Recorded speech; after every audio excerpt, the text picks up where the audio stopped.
Tonight, we drift back into the age of ice. Long before borders or nations, before memory, before names, the Earth moves at a different pace. Vast sheets of ice breathe across the northern world. They advance, they retreat. Not in years, but in millennia. Oceans fall, then rise again. Land appears where there was once only water. Then it disappears. Nothing here is fixed. The climate decides everything. Where forests grow, where animals roam, where survival is possible. Cold tightens its grip, then loosens. Again and again, each cycle reshaping the planet in quiet, unstoppable ways. No human voice breaks the silence yet. Only wind across frozen plains. Only ice grinding stone into dust. Only time, working patiently. This is a world in motion, even when it seems still. A world preparing the ground for everything that will follow. Tonight, we begin not with people, but with forces. Cold water, stone. Because before history could be written, the Earth itself had to decide who would be allowed to endure.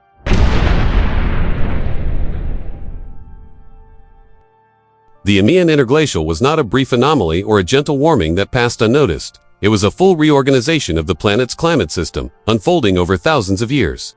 Long enough for ecosystems, oceans, and ice sheets to adjust completely to a warmer equilibrium. Roughly 120,000 years ago, the Earth entered a phase in which temperatures rose higher than those of the modern world. Because of catastrophe or sudden disruption, but because the deep mechanics of the planet aligned in a way that favored sustained warmth. This was not a fragile balance. It was a powerful one, driven by orbital cycles that altered how solar energy reached the Earth's surface, particularly in the northern hemisphere where ice had once dominated the landscape. As summer sunlight intensified at higher latitudes, snow that would normally persist from one year to the next began to melt more completely. Over time, the accumulation that feeds ice sheets failed to keep pace with seasonal loss, and once that imbalance set in, the decline of ice became self-reinforcing. Ice reflects sunlight back into space, while exposed land and open water absorb it, increasing surface temperatures and accelerating further melt. The collapse of ice sheets during the Eemian was therefore not sudden, but it was decisive as vast reserves of frozen water that had shaped global sea levels for tens of thousands of years were released back into the oceans. As glaciers retreated and ice shelves destabilized, sea levels rose steadily, eventually reaching heights several meters above those of the present day. The consequences of this rise were planetary in scale. Coastlines shifted inland across every continent, drowning low-lying regions and permanently erasing landscapes that had once supported life. River systems adjusted their courses, sediment patterns changed, and shallow seas expanded across continental shelves. These were not temporary floods but long-term transformations that redefined where land ended and ocean began. Northern regions that are now cold and sparsely vegetated were, during this period, covered in forests that stretched far beyond their modern limits. Trees colonized territory that would later become tundra, and animal populations followed, expanding their ranges northward in response to the abundance of food and stable seasonal patterns. This was a world that felt, by geological standards, calm and productive. Ecosystems flourished under predictable conditions, and for thousands of years, the climate maintained a relatively stable warmth that allowed complex ecological relationships to establish themselves fully. Yet this apparent stability masked an underlying reality that defined all interglacial periods. The forces that created the warmth were never permanent, and the same orbital mechanics that favored melting would, in time, shift again. The Earth's climate system does not settle into lasting equilibrium. It oscillates, governed by cycles that operate on timescales far longer than any single landscape or ecosystem can endure unchanged. During the height of the Eemian, the oceans themselves underwent transformation. Warmer waters altered circulation patterns, affecting how heat and nutrients moved around the globe. Some regions experienced increased biological productivity, while others saw subtle declines as oxygen levels shifted and marine species redistributed themselves. These changes were not dramatic enough to signal crisis, but they marked a rebalancing of the planet's interconnected systems, reminding us that climate does not change in isolation. When temperature shifts, everything responds, from the chemistry of seawater to the migration routes of animals. What makes the Eemian particularly important is not merely that it was warm, but that it demonstrated how sensitive ice sheets are to relatively modest increases in temperature. Once destabilized, ice does not return quickly, and sea levels, once raised, remain elevated long after cooling begins. This asymmetry is critical. The planet can lose ice far more rapidly than it can rebuild it, and the Eemian revealed that ice sheets, once pushed past certain thresholds, behave less like stable structures and more like systems prone to collapse. The evidence left behind in sediment layers, fossil coastlines, and chemical signatures in ice cores shows that the retreat of ice during this period occurred in pulses, with episodes of accelerated melting that contributed to rapid sea level rise over relatively short spans of time. As the interglacial progressed, subtle changes in the Earth's orbit began to reduce summer sunlight in the north. These shifts were slow, nearly imperceptible on human timescales, but they accumulated year after year. Winters lengthened slightly, summers lost intensity, and snow began to persist in places where it had previously melted away. At first, these changes would have been invisible against the long calm of the warm period, but climate systems respond to persistence, not drama. Over centuries, the balance tipped again, and the conditions that had sustained warmth began to favor cooling. Ice did not return all at once. It crept back through accumulation, through winters that left just a little more snow behind than the summer could remove.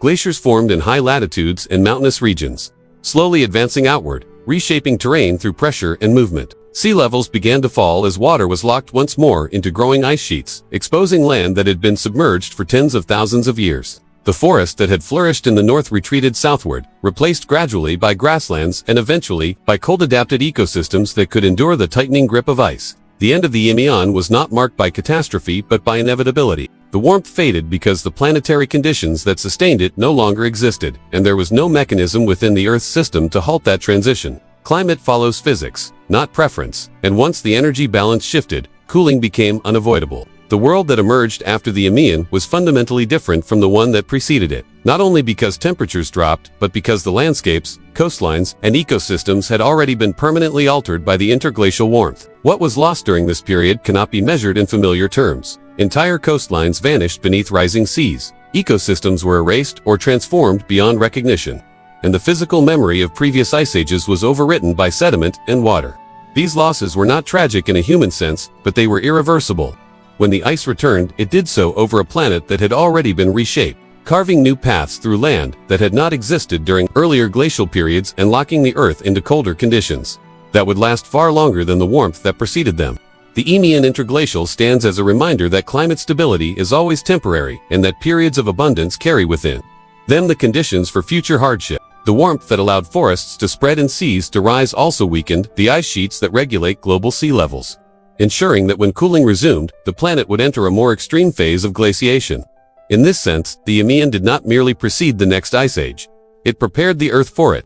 When the cold returned, it returned to a world already changed, and the ice that advanced afterward would grow thicker, more expansive, and more destructive than before. Mountains would be ground down, oceans would be drawn back, and vast stretches of land would be exposed only to be buried again beneath ice and snow. The calm warmth of the Eemian would recede into geological memory, leaving behind a planet primed for harsher extremes. This was the cost of the balance the Earth found during that warm pause, a balance that could not last and did not pretend to. The solution carried a consequence, and the world that followed would be shaped by ice in ways far more demanding than anything the warm age had required. The next chapter would test everything this interglacial world had allowed to grow. The Eemian Interglacial did not announce itself as a turning point. It emerged quietly, through the slow alignment of forces that operate far beyond human perception and far beyond human influence.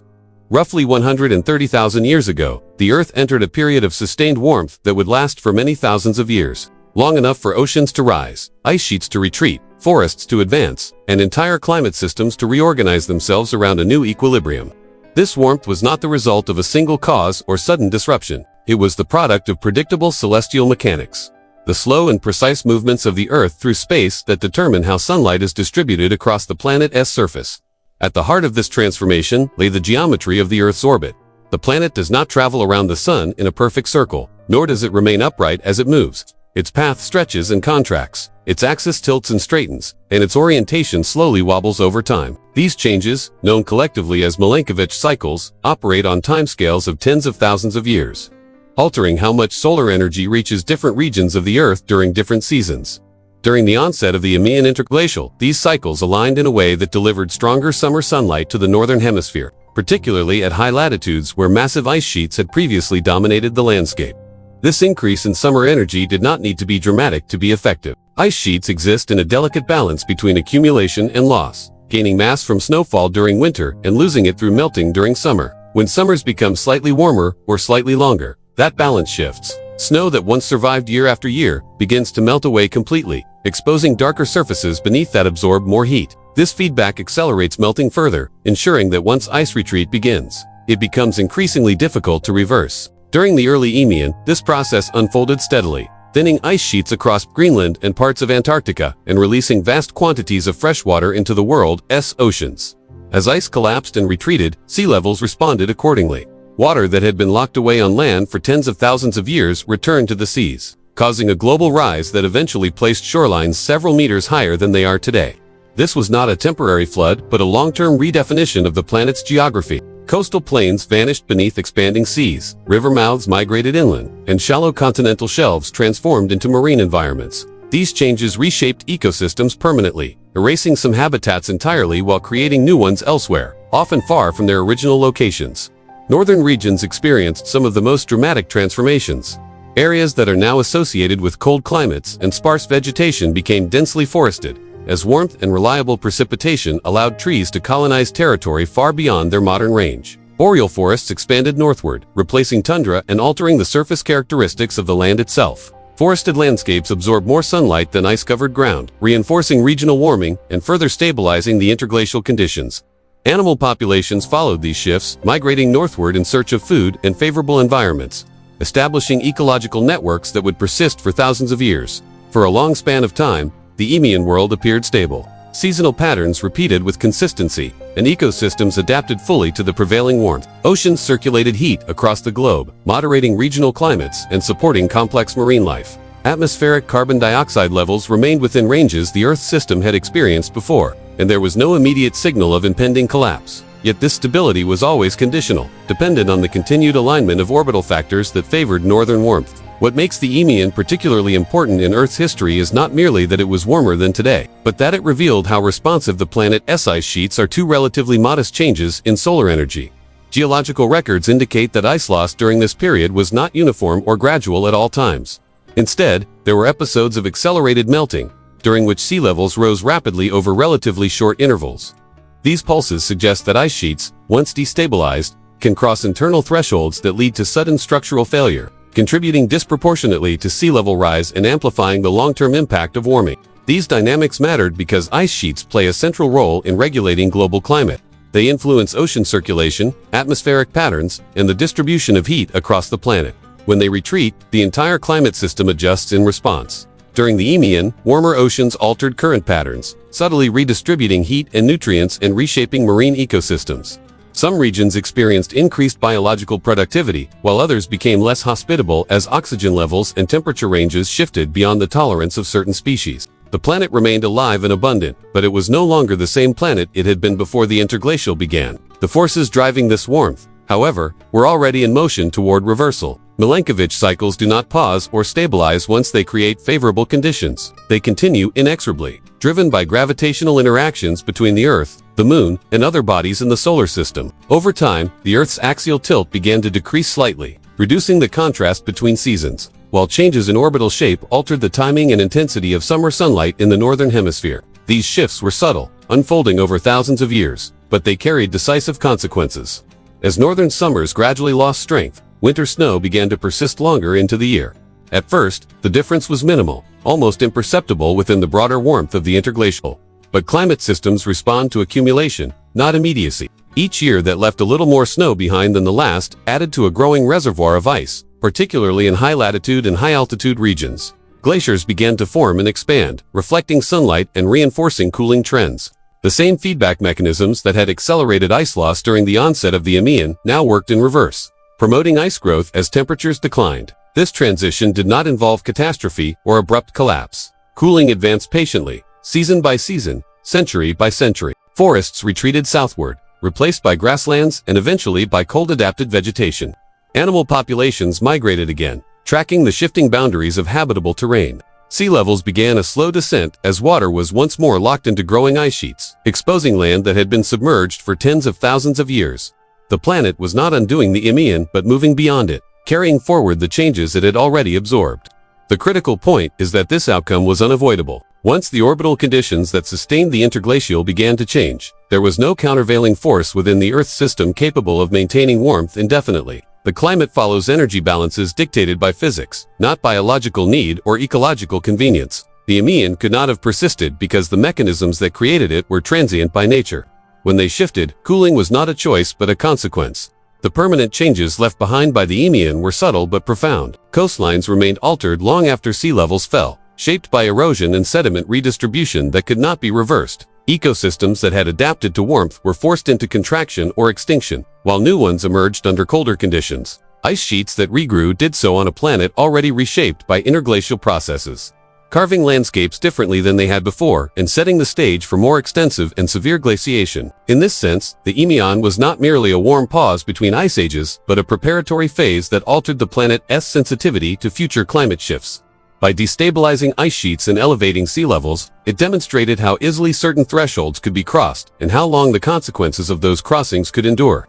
The cold that followed would be deeper and more expansive, building upon a world already changed by warmth. As cooling continued, the Earth entered a new phase of its long climatic rhythm, one defined increasingly by ice, scarcity, and environmental pressure. The calm abundance of the Eemian receded into geological memory, leaving behind a planet primed for extremes. The balance that warmth had created carried a cost, and that cost would be paid over tens of thousands of years as ice advanced, seas withdrew, and survival became more demanding. The sky had decided the climate once again, not through drama or violence, but through the steady application of physical law. Sunlight faded from the north. Ice returned, and the world began its descent into a colder age. What followed would challenge every system that had flourished during warmth. And the next chapter of this story would unfold under conditions far less forgiving than those the Eemian had provided. The return of ice did not begin with catastrophe or spectacle. It began with persistence. Snow fell as it always had, but now it lingered. Summers still came, sunlight still returned, but the balance had shifted just enough that the accumulated weight of winter no longer disappeared completely. In the high latitudes of the northern hemisphere, especially across Greenland, northeastern Canada, and the uplands of Scandinavia, the seasonal rhythm that had defined the warm interglacial world quietly broke down. Snow survived its first summer, then the next, then another. Each year added a thin new layer to what was no longer merely snow but the early architecture of ice. This was not a sudden descent into cold. It was a gradual locking of energy into frozen form. As the Earth's orbital geometry continued to reduce the intensity of northern summers, melt seasons shortened. Snow compacted under its own weight, squeezing air from between crystals, transforming into firn and then into solid glacial ice. Once this process began, reversal became increasingly unlikely. Ice reflects sunlight efficiently, sending solar energy back into space rather than absorbing it. The growing white surfaces of the north cooled the atmosphere above them, reinforcing the very conditions that allowed ice to grow further. This feedback was mechanical, indifferent, and relentless. Greenland became the anchor point of this transformation. Its high elevation and northern position made it uniquely vulnerable to cooling summers. As snowfall accumulated year after year, the island crossed a critical threshold, transitioning from a landscape seasonally touched by snow to one dominated by permanent ice. The ice sheet that formed there did not simply sit in place. It thickened. Under its own immense weight, it began to deform and spread outward, creeping toward the coast in slow, unstoppable motion. This was not ice as a static feature of the landscape, but ice as a moving system, capable of reshaping everything beneath it. Across northern Canada, a similar process unfolded. The vast landmass, already scoured by earlier glaciations, provided an ideal foundation for ice to return. Snow accumulated across plateaus and basins, feeding the growth of ice domes that expanded outward in multiple directions. These early ice sheets were smaller than those that would come later, but they established the pathways along which future ice would flow. Valleys, lowlands, and pre-existing depressions guided the movement of ice, ensuring that once glaciation resumed, it would deepen and intensify along familiar routes. Scandinavia, too, began to freeze again. Mountainous terrain trapped snowfall, while cooler summers prevented complete melt. Glaciers formed in upland regions and gradually expanded downslope, coalescing into larger ice masses that spread across the peninsula. As ice advanced, it altered atmospheric circulation, deflecting winds and reinforcing cold conditions across northern Europe. The continent began to feel the tightening grip of a climate system reorganizing itself around ice once more. This return of ice mattered not simply because it was cold, but because ice is an active force. As glaciers thickened and began to move, they exerted enormous pressure on the land beneath them. Bedrock fractured, soil was stripped away, and entire landscapes were reshaped through abrasion and plucking. Ice ground mountains down, transported vast quantities of sediment, and carved new valleys that would outlast the ice itself. This was geological work, carried out slowly, but with absolute authority. Sea levels responded accordingly. As water became locked into growing ice sheets, global sea levels began to fall. Coastlines extended outward, exposing continental shelves that had been submerged during the warm interglacial rivers, lengthened their courses, cutting deeper channels as they adjusted to lower base levels. These newly exposed lands were not immediately hospitable, but they altered patterns of movement for animals and, eventually, for humans. Geography itself was being rewritten by the return of ice. What is critical to understand is that none of this was accidental or avoidable. The same orbital mechanics that had ended the Eemian warmth dictated the return of cold. Reduced summer insolation in the northern hemisphere ensured that ice accumulation would outpace melting. Once ice sheets reached sufficient size, their influence extended far beyond their immediate boundaries, cooling the atmosphere, altering wind patterns, and affecting precipitation across much of the planet. Climate systems are interconnected, and the growth of ice in one region inevitably shapes conditions elsewhere. The damage caused by this transition was not sudden, but cumulative. Ecosystems that had flourished during warmth found themselves under increasing stress. Forests retreated as growing seasons shortened and soils cooled. Species adapted to temperate conditions were pushed southward or into extinction, replaced by organisms capable of surviving colder, drier environments. This was not a clean handover but a prolonged period of instability, during which survival depended on flexibility and migration rather than strength or dominance. As ice advanced, it imposed a new discipline on the planet. Water became scarce in frozen regions, locked away in glaciers rather than circulating through soils and rivers. Wind intensified across open, barren landscapes, carrying dust and reshaping surface conditions. The planet entered a phase defined by constraint, where energy, moisture, and biological productivity were increasingly limited by temperature and ice cover. The return of ice also marked a psychological shift in the long narrative of Earth's climate. The warmth of the interglacial had allowed systems to expand, to explore the margins of possibility. Ice reversed that expansion, enforcing contraction and compression. Habitable zones shrank. Movement became essential. Stasis became dangerous. By the time ice sheets had firmly re-established themselves across Greenland, Canada, and Scandinavia, the world was no longer transitioning. It had crossed into a new regime. Glaciation was no longer a future possibility, but a present reality, one that would deepen and intensify over tens of thousands of years. The early ice was only the beginning. The significance of this moment lies not in its drama, but in its inevitability. Once snow began to survive summer, once ice started to accumulate faster than it melted, the outcome was sealed. The Earth's system does not correct gently. It follows momentum. Ice growth begets cooling. Cooling begets more ice. And the feedback loops that drive this process are powerful, precisely because they require no intervention or coordination. Physics alone is sufficient. What was permanently changed by this return of ice was the baseline of the planet itself. Landscapes were reshaped in ways that would persist long after the ice retreated. Sea levels fell, altering coastlines and migration routes. Ecosystems reorganized around scarcity and cold. The memory of warmth faded, replaced by a world increasingly defined by endurance. The first ice did not simply return to where it had been before. It returned to a planet already altered by interglacial warmth, carving deeper, moving farther, and establishing conditions for glaciation that would exceed what had come before. The balance had tipped decisively. The world was no longer preparing for cold. It had entered it. The world was shifting beneath their feet. Slowly, relentlessly, the great ice sheets that had dominated the northern continents pressed farther down, trapping water in vast, frozen reservoirs. Rivers that had once fed lowlands shrank. Lakes drained into hollows carved by ancient glaciers. The seas themselves began to retreat. What had once been drowned, coastlines emerged, raw and alien, a patchwork of mudflats, sandbars, and marshes. Doggerland appeared first. Stretching across the North Sea, a land bridge linking what would become England to the continent of Europe began to rise as the water receded. For the first time in millennia, humans could walk across what had been impossible, crossing spaces that had once been watery graveyards.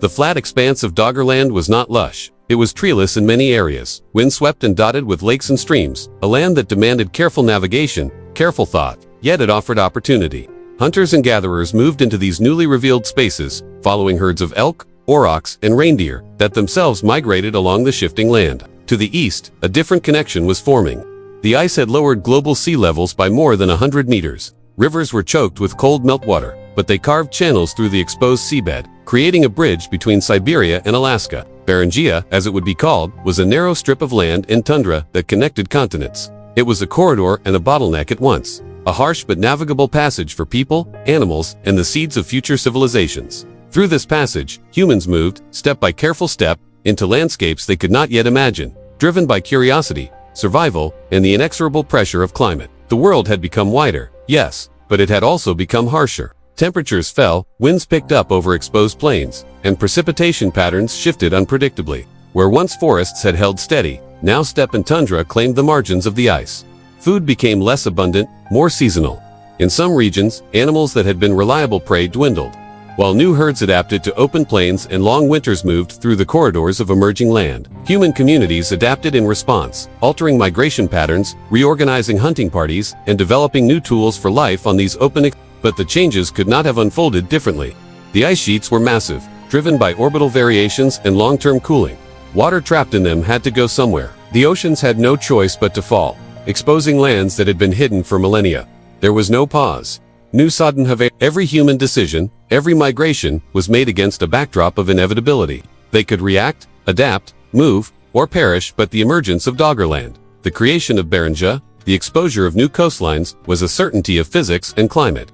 The planet's shape and tilt dictated the opening of these new worlds. For those who walked these new lands, the consequences were immediate and unyielding. Doggerland was eventually swallowed again, slowly, as warming trends and rising seas reclaimed the North Sea basin. What had been a vast corridor became submerged, leaving only memories etched into sediment and bone.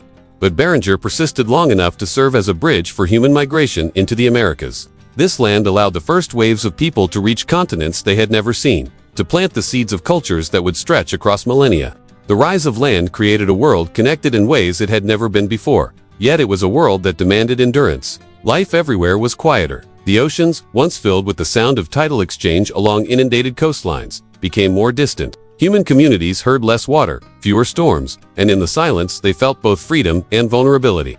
Exposed plains offered easier movement, yes, but also left hunters open to the elements, to predators, and to famine when herds shifted or died. Communities were forced to strategize differently, to rely on observation and memory, on accumulated knowledge passed from generation to generation. In the absence of familiar landmarks, survival became a matter of careful calculation, of reading terrain, sky, and animal tracks. The migration corridors Doggerland Beringia and the expanding plains reshaped human geography in profound ways. Populations that had once been isolated were now connected.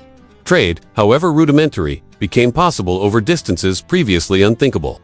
Groups exchanged obsidian, shells, and other resources, but more importantly, they exchanged knowledge about hunting, about fire, about tools adapted to cold and open landscapes. These exchanges laid foundations for societies that would endure far beyond the Ice Age. Yet, the land itself was not static. Rising and falling tides, storms, and erosion continually reshaped coastlines and riverbeds. Every settlement, every camp, could be threatened by sudden change. What was habitable one season could be lost the next. Human memory, observation, and the capacity to move quickly became survival imperatives. Knowledge of the land, passed orally, became as vital as the tools in hand.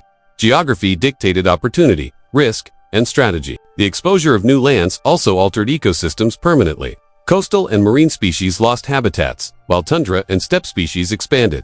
Predators and prey alike were forced into new interactions. Migration patterns shifted, and extinction became a quiet, pervasive force. The ripple effects of falling seas would echo for centuries, shaping not just where humans lived, but what kinds of animals and plants could exist alongside them. Evolution was ongoing, accelerated in some areas, constrained in others. Humans were only one part of the unfolding story, and their triumphs were inseparable from the physical realities of the planet. The emerging continents offered opportunity, yes, but they demanded endurance. Communities learned to carry their food, to store it in ways that protected it from cold and scavengers. Hunting strategies became seasonal and precise. Fires were tended more carefully, not just for warmth, but to drive game, to manage landscapes, to signal and communicate. Every aspect of life was reshaped by the expansion of land and the retreat of water. In this silence and openness, human resilience deepened, even as vulnerability increased. What was lost in these transformations could not be recovered. Entire shorelines vanished beneath water, leaving behind only submerged forests, bogs, and archaeological traces. Species disappeared or retreated. River courses were altered, and what had once been fertile hunting grounds became marsh or tundra. Human communities faced permanent consequences for environmental change, not by choice, but by circumstance. They adapted, survived, and moved, but the landscape itself dictated the terms. This expansion of land and exposure of corridors planted the seeds for new chapters of human migration. By opening pathways, the ice sheets created opportunities that would be seized only gradually, over generations. Doggerland would vanish, but the memory of movement across its plains would inform strategies for crossing other exposed lands.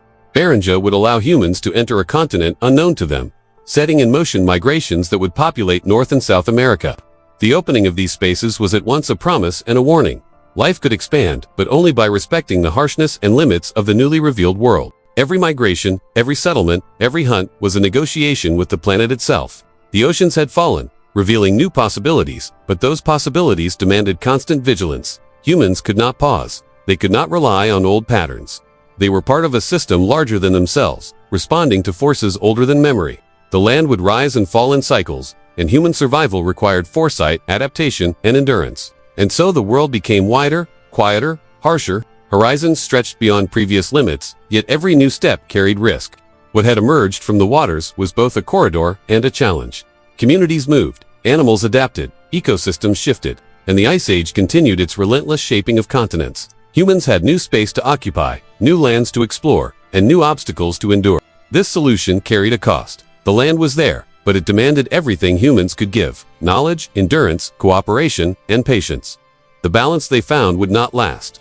Rising and falling waters, shifting climate, and the eventual warming of the planet would challenge these early pioneers once more. The next chapter would test everything they had built, and the corridors that had connected the world would eventually transform yet again, reshaping the destinies of continents and species alike. The cold was absolute. Not the fleeting frost of winter, but a deep, enduring chill that defined the horizon, the soil, and the very air. Across vast stretches of northern Eurasia and North America, the Mammoth Steppe stretched endlessly, a frozen plain where grasses and sedges persisted beneath the low winter sun. The world was open and exposed, a place shaped by ice, wind, and the slow grinding of glaciers pressing against the land. It was a harsh beauty. The ground was hard, frozen for much of the year. Yet beneath the surface, nutrients accumulated in the peaten soil left by millennia of decay and growth. This soil supported a remarkable abundance of grass, resilient and fibrous, capable of surviving the cold and feeding creatures of immense size. Life thrived in the open plains because the environment demanded efficiency, endurance, and adaptation. Nothing existed without purpose here. Mammoths roamed the plains in vast herds, their thick fur and massive bodies perfectly attuned to the cold. Their trunks plucked the grasses, sedges, and shrubs with skill born of evolution. Woolly rhinos moved with equal grace, scraping the frozen earth for roots beneath the snow. Giant deer, their antlers enormous and branching, like the trees that once stood in warmer lands, traversed the steppe in search of the few woody shrubs and lichens that survived. Predators, from wolves to saber-toothed cats, followed closely, stalking the herds and testing the limits of endurance. Every movement, every decision, was dictated by survival. The Mammoth Steppe was not uniform. Low hills, rivers, and seasonal streams provided both refuge and challenge. Water froze in winter, leaving only small pockets for drinking, yet thawed in summer to form marshes that nourished grass and sedge. Wind swept across the plains unchecked, reshaping snowdrifts and exposing patches of frozen earth. While storms could arrive suddenly, driving animals and humans alike to seek shelter or risk death. The ecosystem was at once generous and unforgiving. Why did this ecosystem exist in such abundance yet remain so brutal? The answer lay in the intersection of climate and geography. The glacial age had lowered sea levels, expanded plains, and reduced forests to isolated pockets. Cold, dry air prevented the spread of trees across much of the northern continents, favoring grasses and herbaceous plants instead. These plants, resilient and nutrient-dense, supported herds of enormous herbivores. Without the cold, without the ice shaping the terrain, the steppe could not have existed as it did. Forests would have reclaimed these lands, and the giant grazers would have been far fewer. The cold dictated both the productivity and the limitations of the ecosystem. Humans were present on the margins, but they were not masters. They were observers, opportunists, and occasionally, predators. The abundance of the steppe offered food, but it demanded skill and cooperation. Hunting a mammoth was a feat of planning, endurance, and luck. The animals themselves were immense and dangerous. A single misstep could be fatal. Humans learned to read the land, to anticipate the migration of herds, to use fire, traps, and coordinated drives to exploit the richness of the plains. They adapted, but they were always constrained by the immutable rhythms of the Ice Age. This ecosystem could not have unfolded differently. The combination of cold, dry air, open land, and rich soil created conditions that were both extreme and productive. Every species was a response to these constraints. Mammoths could survive where smaller, less insulated animals could not. Wolves and large cats thrived alongside herbivores, following them across thousands of miles of frozen plains. Plants grew resiliently in the nutrient-rich soils, ready to recover after grazing. The steppe was a system in balance, but one dictated by environment, not choice. Yet the Mammoth Steppe was finite. It was a moment in Earth's history, as temporary as the ice that shaped it. Warming trends, shifts in precipitation, and human predation would eventually alter this balance. Forests would reclaim parts of the steppe, giant herbivores would decline, some disappearing entirely. The richness of the ecosystem, its vast herds and open lands, was a fleeting phenomenon in geological terms, one that would leave only traces in bone, tooth, and sediment. Life on the steppe was also defined by scarcity. Even in abundance, survival was a daily negotiation. Winters were deadly. Storms could trap animals in snowdrifts, and periods of drought or frozen water could starve herds. Predators faced starvation when prey moved or declined. Humans, dependent on the movements of animals, had to be vigilant, mobile, and adaptable. Every action had immediate consequences. The cost of failure was high. The Mammoth Steppe was not quiet. It was filled with the sound of movement, the shuffle of feet on frozen ground, the roar of mammoths and rhinos, the howl of wolves, the crackle of ice underfoot. Yet there was a silence beneath it, a vastness that reminded all living things that they were part of something larger. The plains were a stage for survival, endurance, and adaptation. Life thrived, yes, but it thrived under constraint, molded by a planet in the grip of ice. The permanent changes wrought by the steppe were subtle but profound. Species evolved to fit the cold, and their remains would inform future ecosystems. Human groups that learned to navigate and exploit the steppe developed strategies that would carry them across continents. Migration patterns, hunting techniques, and knowledge of the environment accumulated as cultural memory, shaping the trajectory of human survival long after the steppe itself receded. The imprint of this ecosystem endured in genes, in stories, and in the landscapes that remain. It was a world of extremes. Life flourished alongside constant threat. Every plant, every animal, every human was part of a network of cause and effect, each action influencing survival. The abundance of herbivores fed predators. The scarcity of water and shelter shaped movement. The ice dictated geography. Humans could adapt, but they could not rewrite the fundamental constraints of the environment. The Mammoth Steppe was, in essence, a crucible. It demanded endurance, strategy, and cooperation. It offered abundance, but only to those capable of understanding and navigating its challenges. The richness of the plains, the giant animals, the vast grasses, the migratory rhythms was inseparable from the harshness of cold, wind, and ice. The ecosystem was balanced, yet fragile, sustained by climate and geography beyond the control of any single species. As humans hunted, as herds moved, as predators prowled, the steppe continued its relentless processes. Soil accumulated and eroded. Plants grew and were grazed. Snow drifted and melted. Life persisted, adapted, and survived, but it did so under a strict, unforgiving regime. Nothing here was accidental. Every feature, every species, every interaction was a response to the constraints of ice, cold, and open land. The consequence was profound. The Mammoth Steppe left a lasting legacy on both ecology and human culture. It shaped migration routes, hunting strategies, and survival knowledge that would persist long after the giant mammals had vanished. It influenced the distribution of species across continents, and it created a blueprint for life in extreme climates, a model of endurance and adaptation that echoed across the post-glacial world. And yet, the steppe's abundance carried a cost. Life here was relentless, beautiful, and cruel. For every day of plenty, there could be days of hunger. For every herd, predators watched and waited. For every human hunting party, failure could mean death. The balance was precise, delicate, and temporary. The next chapter would test everything life had learned here, as warming trends and environmental shifts began to close the era of the Mammoth Steppe, ushering in a new world where forests, rivers, and seas would reclaim spaces once dominated by ice and grass. The ground itself had become a vault. Beneath the thin layer of seasonal thaw, the soil remained locked in ice, solid and unyielding. This was permafrost, a world where centuries of cold had penetrated deeply, preserving earth, life, and memory in frozen layers. Across the high latitudes of the northern continents, the landscape was defined not by what grew or moved on the surface, but by what was trapped beneath its sediment, soil, water, and, in some places, the remnants of creatures long vanished. These frozen grounds shaped every aspect of life. Rivers ran in fragmented channels, some fed by meltwater from ice sheets, others disappearing beneath the frozen crust only to re-emerge hundreds of meters downstream. Lakes formed in depressions where glaciers had scoured the land, their surfaces frozen most of the year, creating mirrors of ice that reflected low winter light. Wetlands emerged in areas where meltwater pooled, the soil soggy in summer, but rigid in winter. The world had become a mosaic of frozen and thawed, liquid and solid, each microclimate dictating the possibilities of movement, settlement, and survival. The permafrost itself was ancient. Layers of ice and sediment accumulated over millennia, recording climate shifts in frozen time. Each stratum was a testament to cycles of cold and warmth, drought and abundance, to the rhythm of an earth dominated by ice. Beneath the surface, organic matter, plant roots, animal remains, even traces of human activity remained intact, preserved against decay. Life could vanish above ground, yet leave a perfect imprint in the frozen soil. These deposits became archives, silent witnesses to the endurance and extinction of species, waiting patiently for discovery thousands of years later. Why this world existed in such rigidity was simple in principle but relentless in effect. The glacial age had drawn vast quantities of water into ice sheets, lowering sea levels and exposing continental shelves. Air temperatures remained low, ensuring that the ground remained frozen year-round below the seasonal thaw.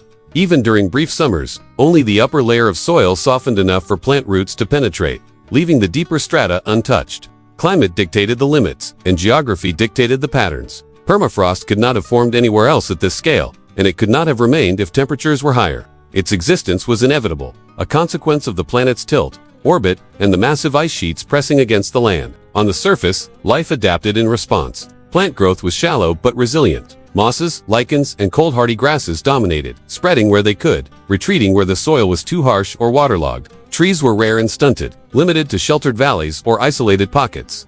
Insects and small mammals burrowed into the seasonally thawed soil, creating networks that persisted beneath the frozen crust. Birds and larger mammals moved across the landscape with careful precision, following the sparse but predictable resources available. The ecosystem was constrained, efficient, and unforgiving. Humans, too, learned to navigate this frozen world, but always on nature's terms. They followed rivers and lakes, hunted the animals that grazed the cold plains, and moved with the seasons. Permanent structures were impossible. Dwellings were temporary, often built on raised platforms to avoid thawing ground or waterlogged soil.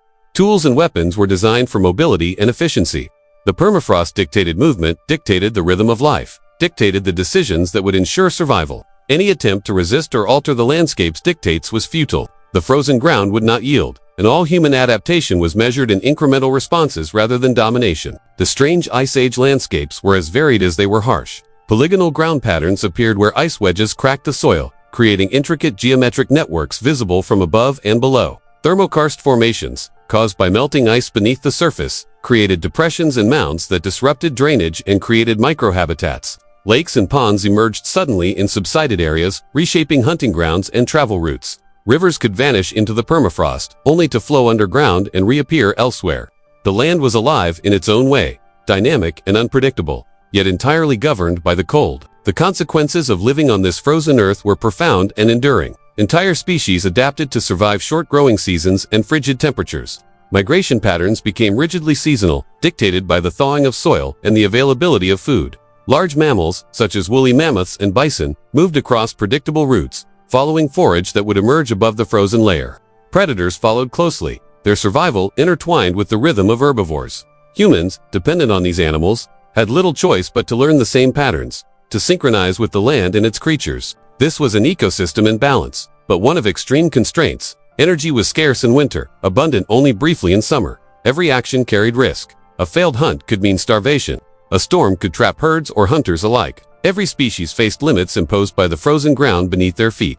The permafrost, relentless and indifferent, dictated the pace of life, and life responded in kind. The permanence of frozen ground also preserved history in ways unimaginable. Bones of animals, fragments of vegetation, and traces of early humans lay entombed in ice, providing a window into a world that was otherwise invisible. Fires, tool use, and human movement left faint traces that would endure for millennia.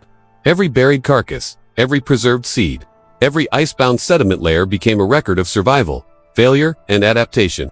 The frozen earth was both a barrier and a chronicle, holding stories that could only be read long after the world had thawed. But even permanence had limits. Climate fluctuation, even minor warming, threatened these fragile landscapes. Thawing could destabilize soil, collapse riverbanks, and release ancient carbon locked in ice for millennia. Life adapted to ice could vanish suddenly if the frozen ground changed too rapidly. The Mammoth Steppe and other Ice Age ecosystems had already shown how dependent life was on the cold.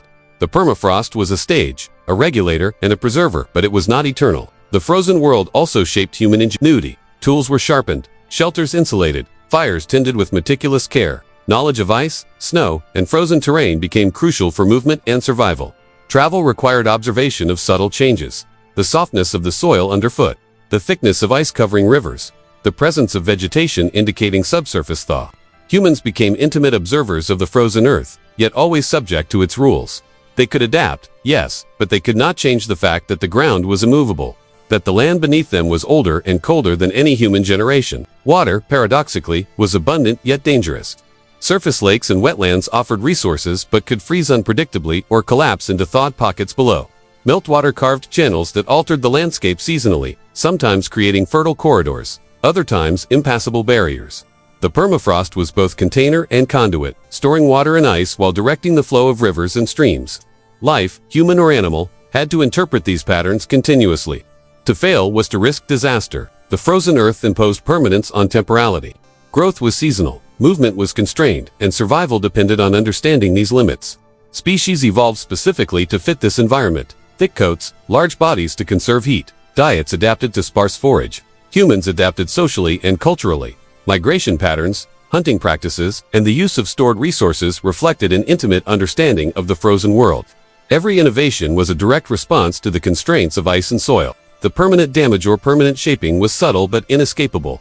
Ecosystems were streamlined for cold conditions. Forests were limited, wetlands abundant, rivers constrained by frozen banks. Species that could not adapt vanished.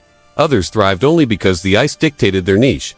Humans learned lessons in endurance and observation that would persist long after the permafrost receded. In this sense, the frozen earth left an indelible mark on life, shaping both biology and culture in ways that could not be undone. Even the smallest elements of life were affected.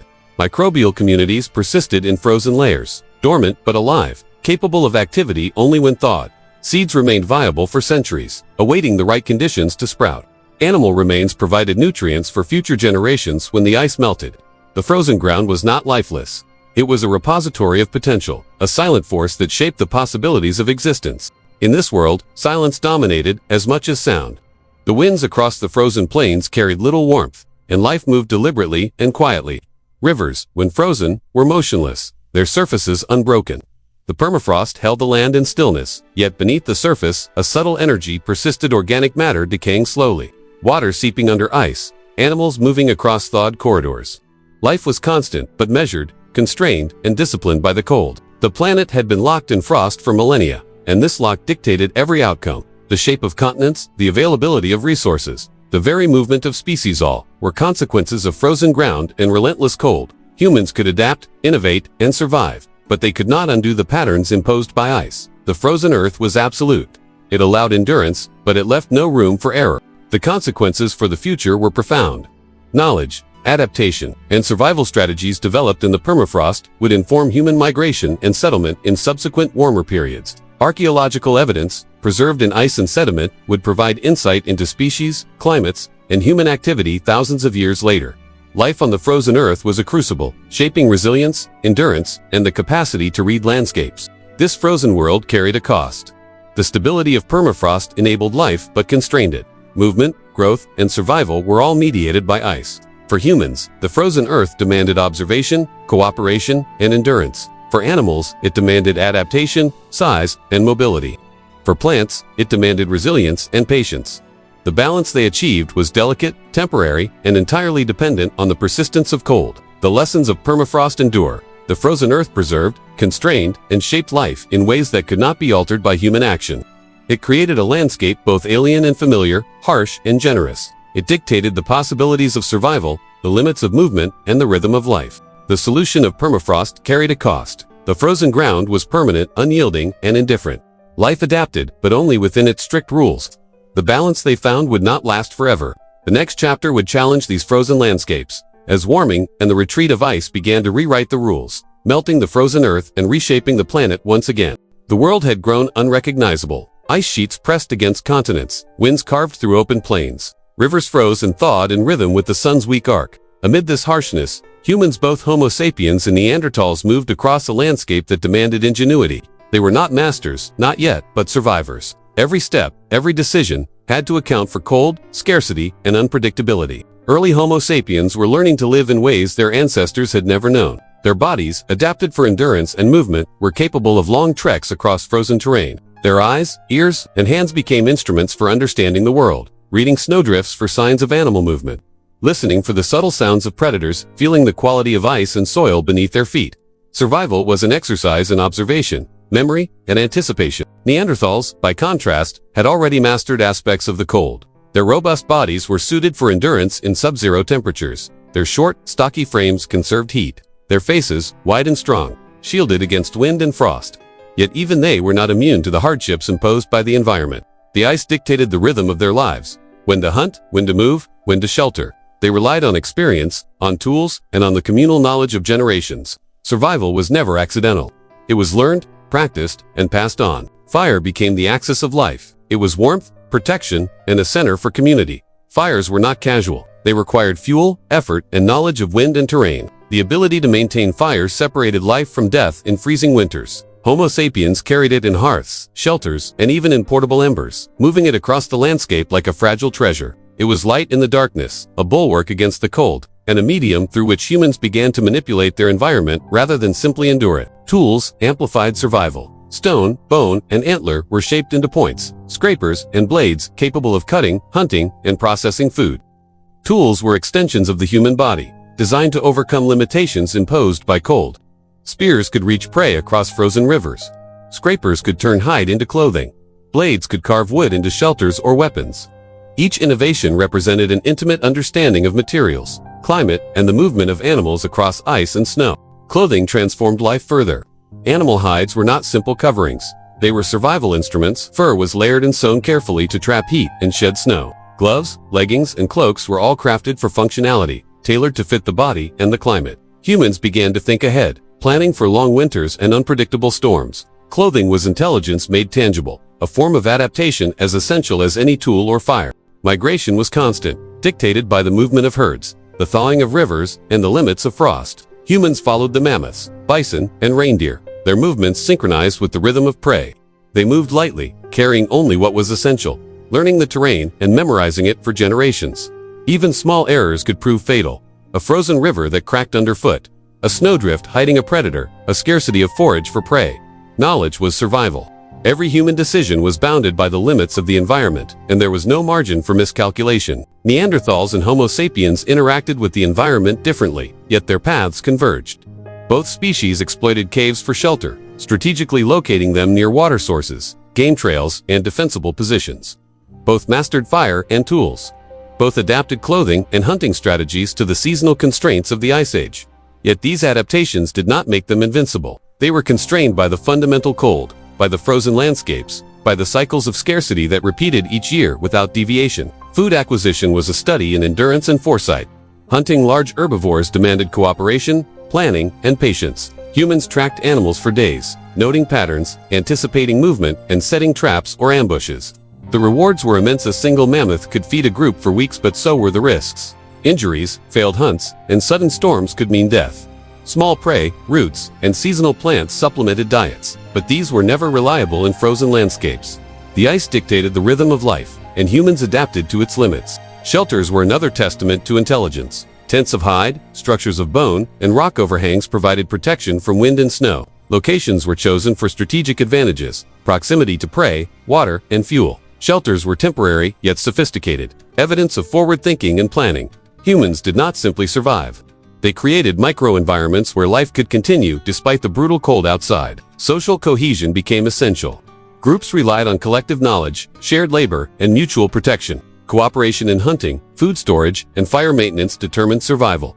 Humans learned that endurance was not purely physical, it was social. Groups that failed to cooperate often perished, leaving behind only traces in permafrost or frozen sediment. Intelligence was as much a social phenomenon as it was individual. The environment shaped innovation. Need dictated invention.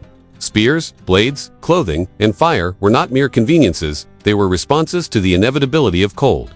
Humans could not make the climate warmer, they could not change the frozen rivers or the scarcity of food in midwinter. They adapted in ways that were deliberate, precise, and bounded by the conditions of the planet.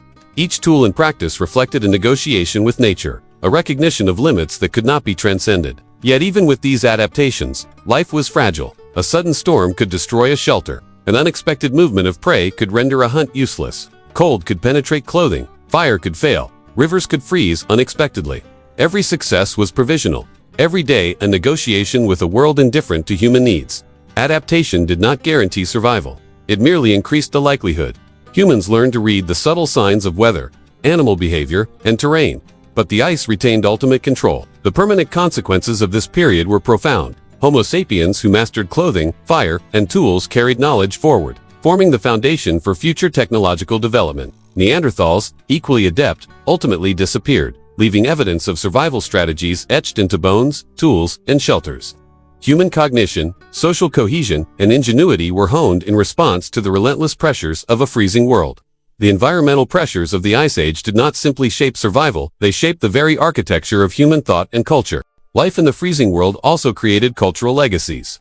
Ritual, communication, and social structures emerged as byproducts of adaptation. Survival required planning, memory, and the transfer of knowledge across generations.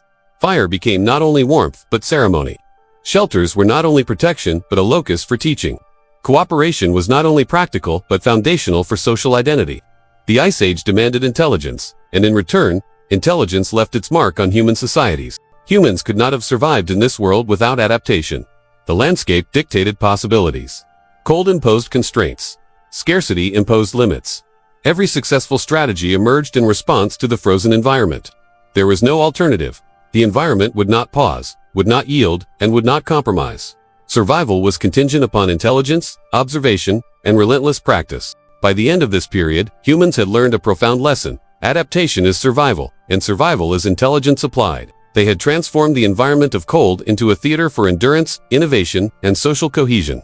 Fire, tools, and clothing were instruments of agency in a world that otherwise offered no mercy. Humans had become not merely creatures of biology, but creatures of knowledge, able to shape microenvironments, anticipate risk, and navigate landscapes dictated by ice and wind. Yet the balance remained precarious. Even the smartest groups, the most innovative, and the best prepared, were at the mercy of climate shifts, scarcity, and the unforgiving logic of frozen landscapes. Every winter carried risk. Every hunt could fail. Every storm could erase weeks of careful planning. Humans survived, but always under pressure, always under constraint. The world was not tame. It was negotiated with, day by day, season by season. The frozen world carried a cost. The intelligence, social cohesion, and technological ingenuity it produced were born of necessity, not choice. Humans learned to survive, not to thrive without limitation. The solutions they found: clothing, fire, tools, cooperation ensured, survival but demanded energy, attention, and skill. They could not pause, could not ignore the environment, and could not escape the consequences of failure. The Ice Age left permanent marks. Humans emerged from these environments with cognitive skills, social strategies, and technological understanding honed by necessity. They developed the ability to read landscapes, anticipate environmental changes, and coordinate in groups, a foundation for all future human expansion. Neanderthals, despite similar skills, could not sustain populations long-term and vanished, leaving Homo sapiens to inherit the frozen earth. Adaptation, intelligence, and foresight had become the currency of survival. This solution carried a cost. Every adaptation, every innovation, demanded discipline, foresight, and constant vigilance. The cold shaped humans as much as humans shaped the cold. The balance they found would not last indefinitely. As the climate shifted, as ice sheets receded, and as new landscapes emerged, the lessons learned in frozen worlds would be tested again. The next chapter would confront humans with a warming planet, reshaping migration, settlement, and survival, forcing them to apply all the intelligence honed in ice to a world that was no longer entirely frozen. The sky turned dark, not gradually, not like the fading of a sunset, but with the suddenness of a world engulfed. Ash fell like snow, fine and pervasive, covering forests, rivers, and plains. The air was acrid, heavy with particles that choked lungs and blotted out the sun. Temperatures dropped sharply. The Earth entered a volcanic winter, unlike any experienced before or since. This was the Toba supereruption, the largest volcanic disaster in human history. Situated on the island of Sumatra, in what is now Indonesia, the volcano released thousands of cubic kilometers of ash, pumice, and volcanic gases into the atmosphere. The force of the eruption reshaped the landscape, obliterated habitats, and altered the climate globally. Entire ecosystems were buried under layers of volcanic debris, and the rhythm of life across continents was thrown into chaos. The effects were immediate and absolute. Daylight became dim, filtered through dense clouds of ash. Photons from the sun struggled to penetrate the stratosphere, reducing global temperatures sharply. Winters became longer, summers shorter. Glaciers slowed their seasonal retreat. Rivers froze earlier and thawed later. Crops, where humans attempted to cultivate plants, failed. Game animals either perished or migrated to new territories. The balance of ecosystems was shattered. Life survived where it could, but the rules of survival had changed overnight. Why did this happen? The eruption was the inevitable result of tectonic forces over millions of years. The Indo-Australian plate subducting beneath the Sunda plate created immense pressure in the magma chamber beneath Toba. Over centuries, molten rock accumulated, gases dissolved, and the pressure grew beyond the capacity of the crust. When it finally released, it did so catastrophically. There was no alternative outcome. The magnitude of the eruption was dictated by the laws of geology and the inexorable accumulation of energy beneath the Earth's crust. Humanity had no role in causing it, and humanity could not have prevented it. The immediate consequences for human populations were devastating. Ashfall destroyed shelters, contaminated water sources, and suffocated the young, old, and weak. Fires sparked by pyroclastic flows consumed forests and grasslands. Human groups that had survived the Ice Age now faced a new and unrelenting challenge. Populations collapsed. Genetic evidence suggests a dramatic bottleneck. Humanity's numbers may have fallen to a few thousand individuals. The eruption did not just threaten lives, it threatened the very continuity of the species. Humans responded as they could, with intelligence, mobility, and adaptation. Groups moved away from the heaviest ash zones. They sought water and food in marginal regions, scavenged whatever remained, and relied on fire not only for warmth but for protection from ash-laden winds. Clothing and shelter became critical. Knowledge of landscapes, migration patterns, and animal behavior allowed some groups to endure. Yet the environment had changed faster than any human society could have anticipated. Survival was no longer a question of skill. Alone it was a race against time and catastrophe. The Toba eruption reshaped the climate on a planetary scale. Volcanic aerosols reflected sunlight, cooling the Earth by several degrees globally.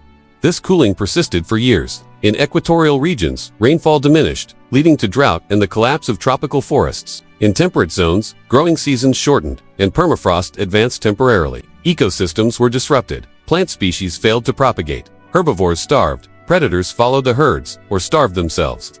The Ice Age's cold had been extreme. Now, it was compounded by volcanic winter. This event could not have unfolded differently. The eruption's magnitude was predetermined by geology. The release of ash, gases, and pyroclastic flows was inevitable once the pressure threshold was surpassed. Human societies, small and scattered across Africa and Asia, were entirely vulnerable to these forces. The scale and speed of the eruption ensured that survival depended on proximity, mobility, and luck. Intelligence could mitigate but not eliminate the danger. Adaptation had limits when the sky itself was choking with ash. The permanent damage was profound. Some populations disappeared entirely. Genetic diversity plummeted.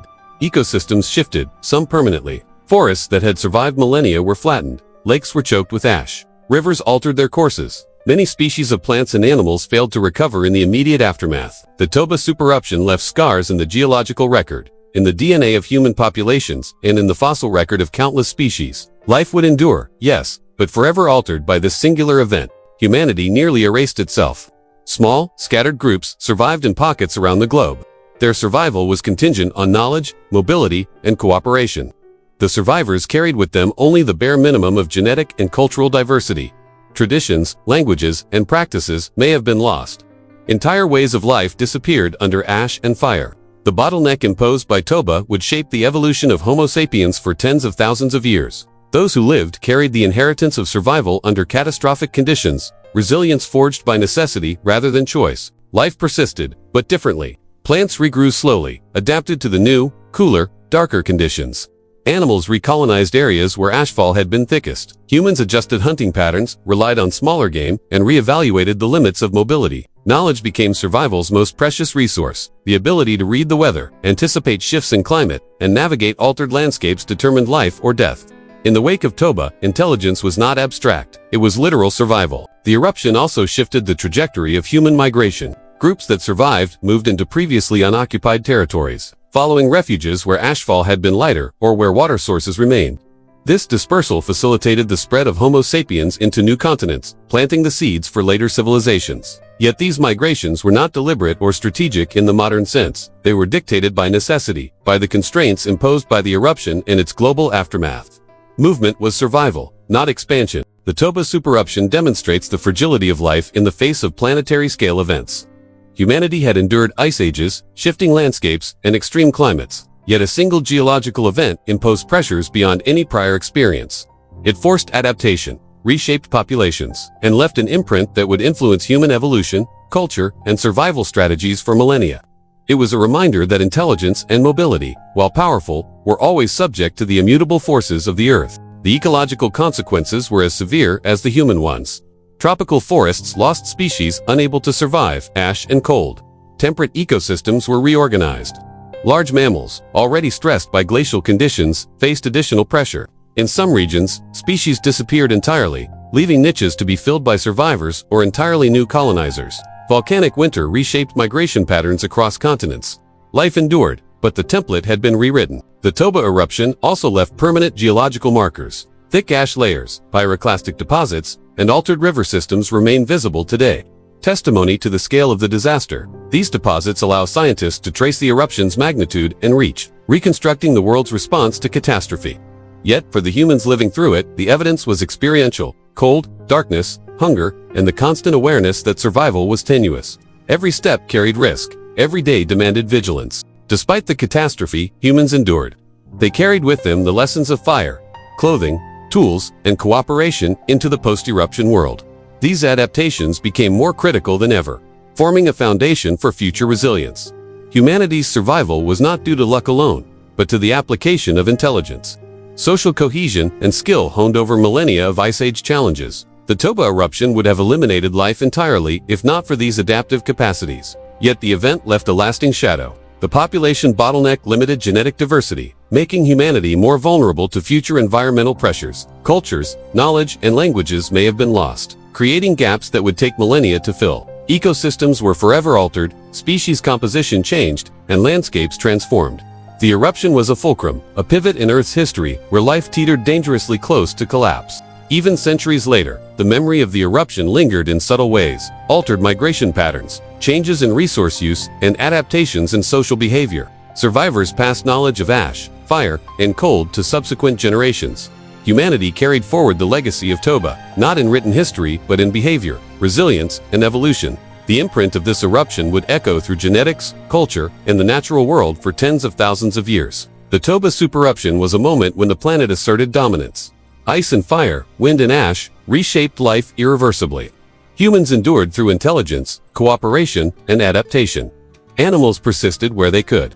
Plants regrew slowly, new niches emerged, and ecosystems reorganized. The world continued, but forever altered by the scale and intensity of volcanic catastrophe. This solution carried a cost. Humanity survived, but at the edge of extinction. Populations were fragmented, diversity was reduced, and ecosystems were scarred. The balance they found in the aftermath required endurance, foresight, and skill. The next chapter would confront humans not with fire from beneath the earth, but with warming skies, rising seas, and a planet reshaping itself once more. The resilience honed in darkness and cold would be tested again in ways no human had yet imagined. The world began to breathe again. After the centuries of darkness, cold, and catastrophe, the ice retreated, glaciers pulled back, and rivers returned to their channels. The Earth, though scarred, had begun to recover. The Toba supereruption and the last great ice age had left humans on the brink, yet they endured. Survival had honed intelligence, cooperation, and adaptability. Now, in a slowly warming world, those skills were about to be tested in new ways. Humans emerged from refuges, caves, river valleys, coastal shelters, moving cautiously into landscapes, still recovering from centuries of cold and volcanic winter. Populations were small, fragmented, and vulnerable, yet mobile and aware. Every decision was informed by survival. Humans spread across continents, following the edge of ice sheets, moving along river valleys, and eventually hugging coastlines where food was abundant and predictable.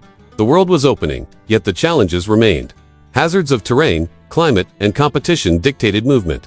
Migration was strategic, cautious, and necessarily incremental. Coastal regions became lifelines. Shorelines offered abundant resources: shellfish, fish, seabirds, and edible plants. Rivers flowing into the sea concentrated freshwater, prey, and nutrient-rich soil. Humans learned to navigate these spaces, not merely as hunters of land, but as foragers of the interface between land and water. Boats, rafts, or simple floating devices may have been used to access resources previously unreachable. Knowledge of tides, currents, and seasonal abundance became critical.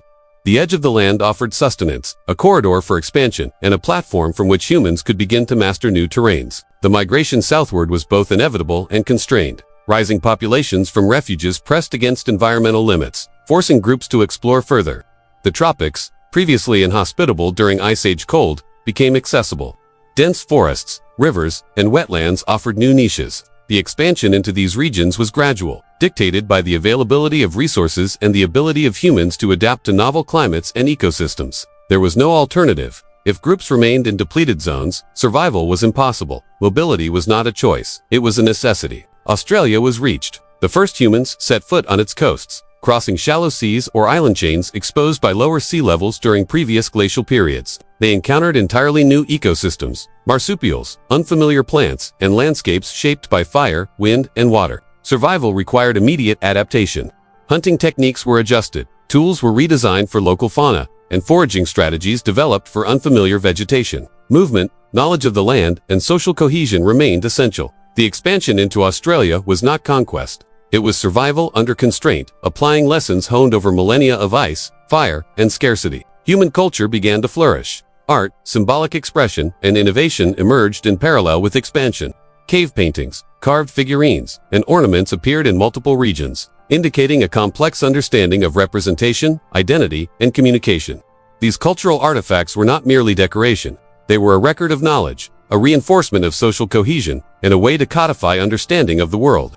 Humans were learning to map not only the land but also the abstract spaces of thought, memory, and social order. Innovation accelerated. Tools became more specialized. Bone, antler, and stone were crafted into projectiles, fishing implements, and cutting devices suited to local environments. Shelters improved in design, incorporating knowledge of wind, water, and insulation. Fire remained central, but its use expanded beyond warmth and cooking. Smoke, light, and controlled burning became tools to manipulate the environment driving game, clearing vegetation and protecting settlements. Humans were shaping the world around them, using accumulated knowledge to expand their possibilities within the constraints imposed by climate and terrain. Population growth, although slow, resumed, where survival had been tenuous. Now incremental stability allowed for larger groups. Communities coalesced around predictable resources, river valleys, coastal estuaries, and fertile plains.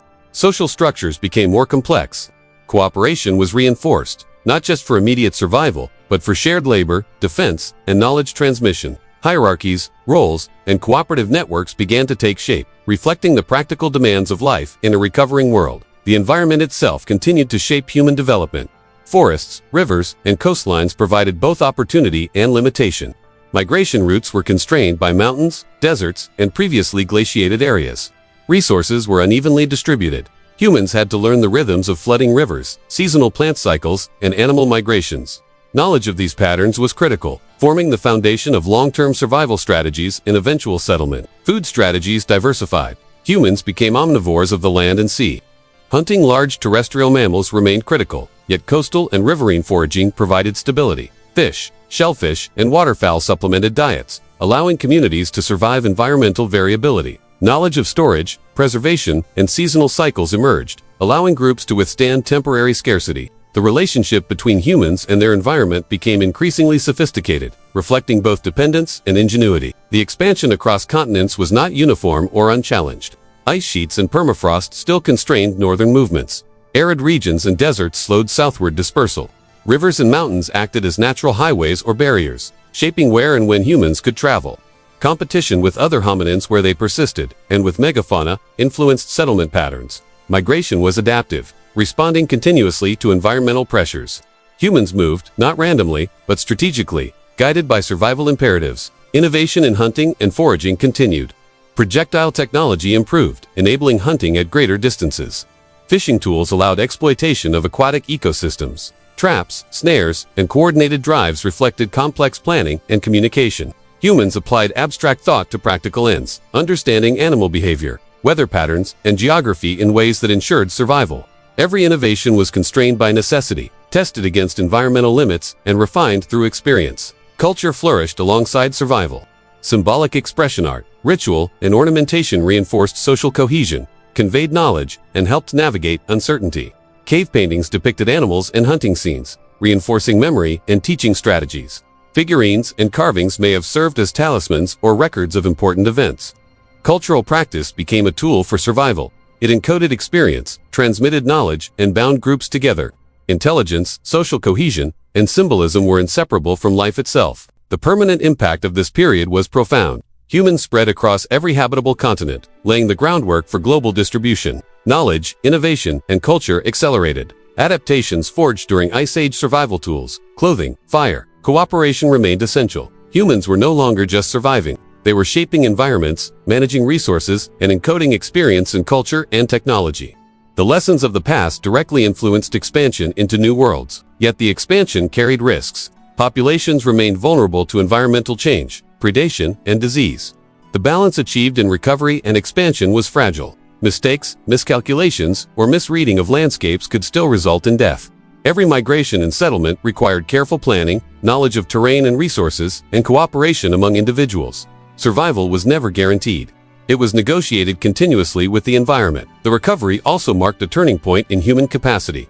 Small, dispersed groups learned to thrive in diverse climates, from tropical forests to temperate coasts. They began to manipulate environments in subtle ways. Controlled fire, selective hunting, and settlement placement became strategies for resilience. Humans could now survive environmental variability not just through immediate response, but through planning, knowledge accumulation, and social organization. This was the beginning of environmental mastery, constrained still by climate, but extending human reach beyond what had previously been possible. Cultural and technological expansion were linked. As humans spread, ideas traveled with them. Techniques for hunting, toolmaking, and shelter construction were adapted to new environments.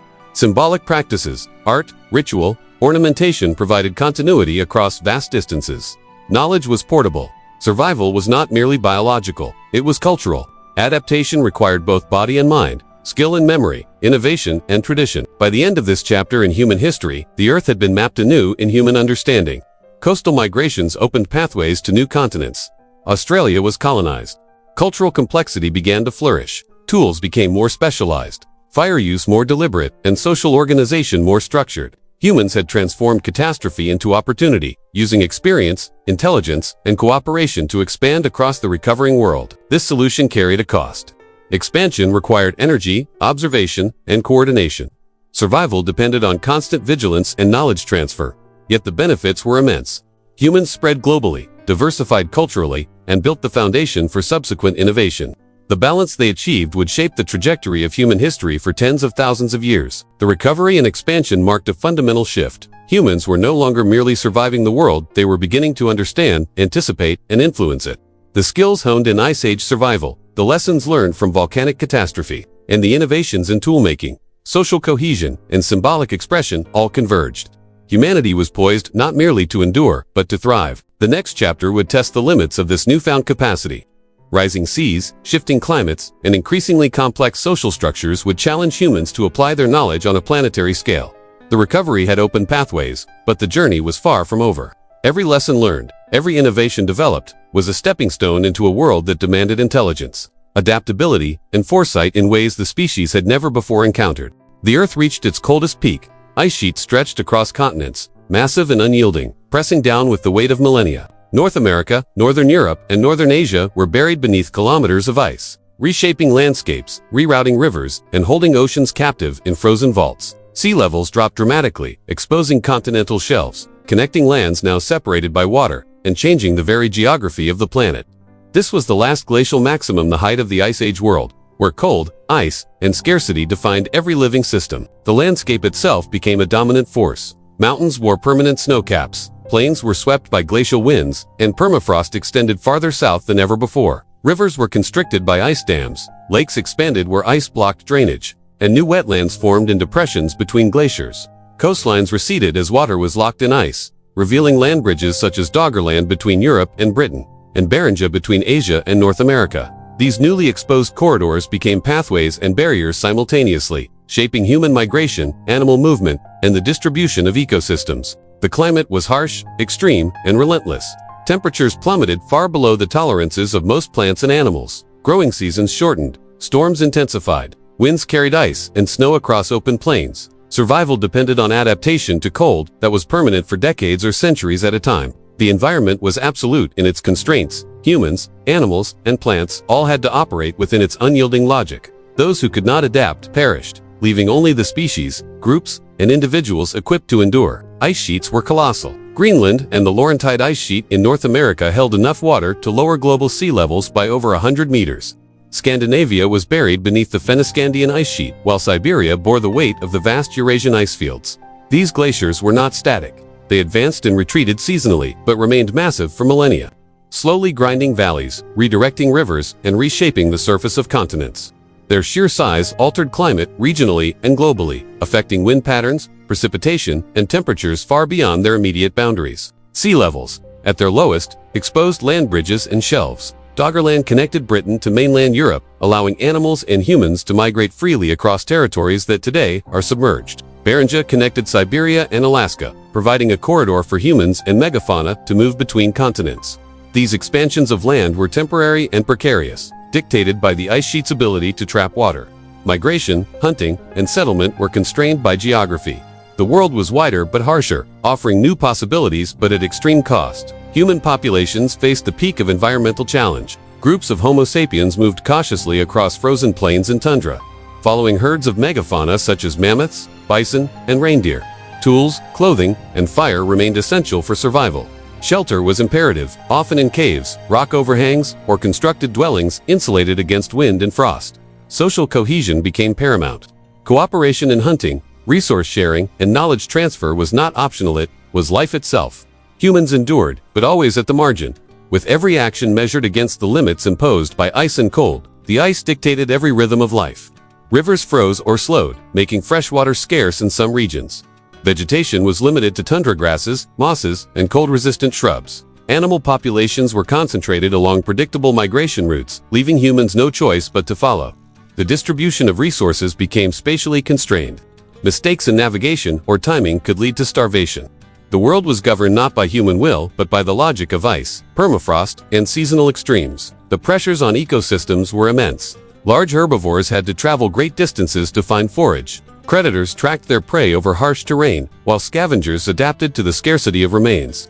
Plant life endured in isolated refugia, pockets of soil and microclimate where cold-tolerant species survived. Many species adapted morphologically and behaviorally to the extreme cold. Larger body sizes, insulating fur, fat storage, and seasonal migrations became necessary. Life was resilient, but under constant pressure, with no room for error. Why could this not have unfolded differently? The last glacial maximum was the inevitable consequence of orbital mechanics, continental positioning, and atmospheric conditions. Changes in Earth's tilt and orbit reduced solar radiation at high latitudes. Massive ice sheets reflected sunlight, reinforcing cooling. Ocean currents shifted, distributing heat unevenly. Volcanic activity and greenhouse gas concentrations were at levels that ensured global temperature suppression. These forces operated on scales far beyond human influence. The extreme cold, the ice expansion, and the sea level drop were inevitable outcomes of planetary processes. Life had no alternative but to adapt or disappear. Humans applied every tool at their disposal. Hunting strategies became more sophisticated, coordinated drives, use of terrain for ambushes, and seasonal planning of routes. Clothing was layered, constructed from furs and hides to maximize insulation. Fire was maintained continuously, not only for warmth but for cooking, light, and psychological reassurance. Knowledge of ice conditions, river crossings, and seasonal migration routes was essential. Life was a constant negotiation with the environment, constrained by the laws of physics, the limits of biology, and the cold logic of glaciers. The last glacial maximum also produced permanent geographical and ecological consequences. Glacial erosion carved valleys, fjords, and lakes that persist today. Glacial deposits shaped soil fertility in regions where ice once retreated. Rivers were rerouted, lakes filled depressions, and sediment patterns created the foundation for future ecosystems. The exposure of continental shelves temporarily connected lands that would later be submerged, shaping migration and biogeography. The Ice Age's imprint on the Earth was enduring, inscribed in topography, hydrology, and ecological succession. Human populations were constrained but not static. Small mobile groups exploited refugia, patches of livable terrain where resources were sufficient. Coastal zones, river valleys, and sheltered interiors became critical. Humans moved seasonally, following game and edible plants, storing knowledge across generations. Social cohesion, cooperation, and communication were vital. Populations that failed to coordinate or understand the land vanished. The last glacial maximum was a crucible, testing intelligence, endurance, and the ability to plan for the future. The cultural consequences were profound. Tools evolved for efficiency: projectile points, knives, scrapers, and fishing implements suited to local conditions. Symbolic expression, cave art, figurines, and ornaments continued, possibly reinforcing social cohesion, memory, and teaching. Knowledge was encoded not only in artifacts but in practice, migration patterns, and oral tradition. Human ingenuity became both a buffer against environmental extremes and a mechanism for cultural continuity. Yet life remained fragile. Harsh winters, sudden storms, and scarcity could wipe out entire groups. Small population sizes, limited reproductive opportunities, and resource dependency meant that even minor failures had significant consequences. Humans survived because they learned to read the ice, understand animal behavior, and cooperate. Every step, every hunt, and every movement was bounded by the logic of the frozen world. The last glacial maximum also forced humans to innovate in movement. Coastal migration, river navigation, and use of ice corridors allowed populations to explore new regions. Beringia connected Asia and North America, enabling migration that would eventually populate the Americas. Doggerland connected Europe to Britain, allowing movement of both humans and animals. These land bridges were temporary, exposed only because ice trapped enough water to lower sea levels. Migration was constrained by geography, but the ice itself created new pathways that had long-term consequences for human distribution. Animals adapted similarly. Megafauna migrated along ice-free corridors. Small mammals survived in refugia, while predators tracked these movements with precision. Ecological niches were compressed and concentrated, forcing competition and selective pressures. Evolutionary trajectories were shaped by extreme survival pressures, creating adaptations in morphology, behavior, and life history that would persist long after the ice receded. The permanent damage or permanent shaping was both biological and geographical. Humans emerged from the last glacial maximum with heightened cognitive and social skills. Knowledge of migration, resource management, toolmaking, and cooperation had been intensified by necessity. Ecosystems were reorganized. Landscapes were sculpted. River courses, lake basins, and sediment deposits left enduring marks. Sea levels would rise again, submerging land bridges, but the imprint of the Ice Age would remain in topography, species distribution, and human adaptation. Even psychological and cultural effects endured. Populations had learned to anticipate risk, plan for scarcity, and transmit knowledge across generations. Social cohesion and intelligence were tested to the extreme. Survival required foresight and cooperation at scales larger than any previous era. The last glacial maximum was more than cold. It was a crucible that forged resilience, shaping human biology, behavior, and culture in ways that would persist for millennia. By the time ice sheets began to retreat, humans had spread across refugia, exploited coastal corridors, and populated new lands. Knowledge accumulated during the coldest era of the planet became the foundation for expansion into previously inhospitable regions. Fire, clothing, tools, and social organization allowed humans to colonize landscapes once dominated by glaciers. Humans emerged stronger, more mobile, and more innovative. Having endured the extremities of an icebound world, the solution carried a cost. Life during the last glacial maximum required constant vigilance, cooperation, and intelligence. Populations were small, mobile, and highly vulnerable. Every success demanded skill, observation, and endurance. Yet these adaptations ensured survival and laid the foundation for post-glacial expansion.